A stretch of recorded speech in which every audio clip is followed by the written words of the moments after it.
যারা করলার ফলন করতে চান এটাই হচ্ছে রাইট টাইম যে আপনারা কিভাবে করলার ফলন করবেন।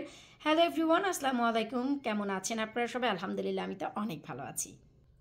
আশা রাখছি আপনারা সবাই ভালো আছেন। অনেকেই জিজ্ঞেস করেছেন যে আপু, আমরা লাউ, কুমড়া, সিম, করলা এইসব জাতীয় ফলন বা বীজগুলো কবে রোপণ করতে পারি, যদি একটু জানাতেন।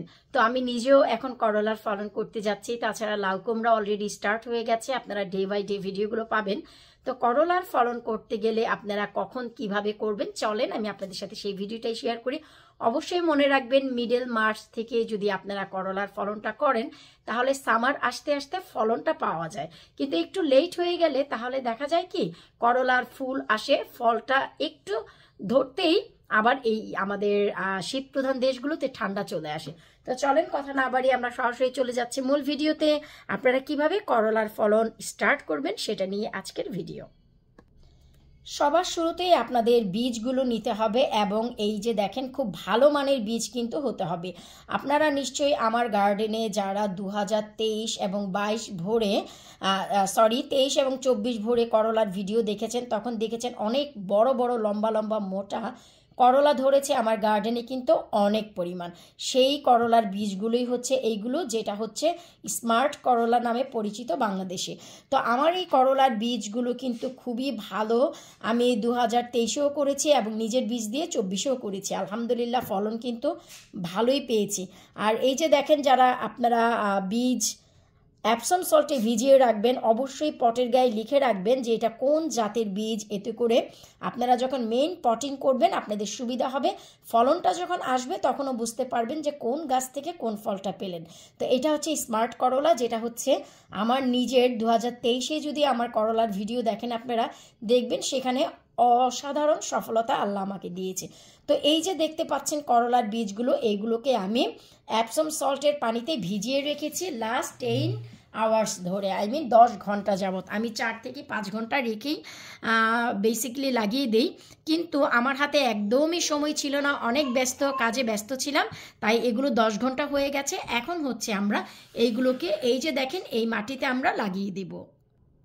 এরপর এই যে আমরা কি করব, এই যে মাটির বক্সের গায়ে গায়ে ছোট ছোট একটু হোল করে নিয়ে তারপরে এই যে দেখেন আমরা বীজগুলোকে ঠিক এইভাবে করে আমরা বসিয়ে দিব। এই যে এটা আসলে বলার কিছুই নেই, আপনাদেরকে একটু দেখে বুঝে নিতে হবে যে আমি কিভাবে বীজগুলোকে দিচ্ছি। কারণ হচ্ছে আমি কিন্তু গাছের যে বীজের যে মাথাটা থাকে সেই মাথাটা উপরের দিকে রেখে তারপর কিন্তু আমি লম্বা করে দিলাম। আপনারা যারা গাছের বীজের উপর এবং নিচের অংশ না চিনবেন তাদের জন্য রাইট ওয়ে হচ্ছে সম্পূর্ণ এই যে এভাবে করে শুইয়ে দিবেন, ব্যাস, দ্যাটস ইট।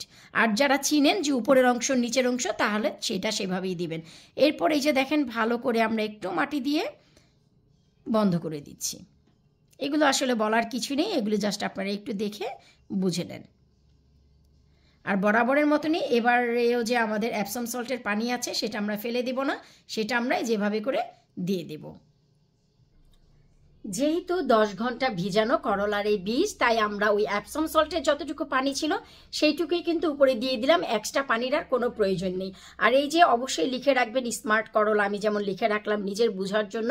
আর যদি মনে করেন ঘরে এক ব্র্যান্ডেরই, ওরে আল্লাহ, বীজও আবার ব্র্যান্ডের কেন হবে না?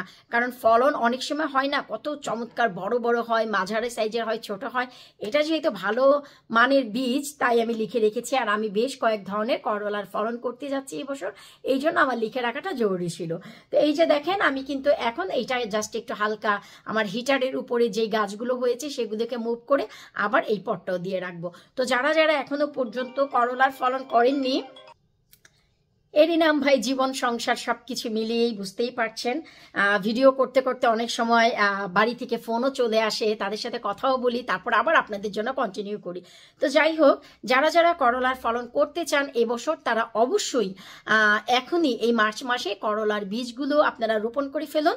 আর অবশ্যই কম্পোস্টের সাথে কোকোপিটটা দিয়ে দিবেন, এতে করে খুব ভালোভাবে আপনার বীজটার পচার কোনো সম্ভাবনা থাকবে না। যদি বাই মিস্টেকে পানি একটু বেশিও দিয়ে দেন, সবাই তো জানেন যে কোকোপিট কোকোপিটের যে শোষণ ক্ষমতা পানির ড্রেনেজ সিস্টেম হচ্ছে আউট অফ দিস ওয়ার্ল্ড। এটার উপরে ড্রেনেজ সিস্টেম আর কোনো কিছুই নেই। এটা হচ্ছে বেস্ট ওয়ে যে আপনারা কম্পোস্টের সাথে কিছুটা কোকোপিট অ্যাড করে দিবেন। তো আশা রাখছি আপনাদের কাছে ভিডিওটি উপকারে আসবে। বিদায় নিচ্ছি ভাই আজকের মতো, পরবর্তী ভিডিও দেখার আমন্ত্রণ জানিয়ে আর এই করলা গাছের আপডেট নিয়ে। ততদিন আপনারা সবাই ভালো থাকবেন। আল্লাহ হাফিজ।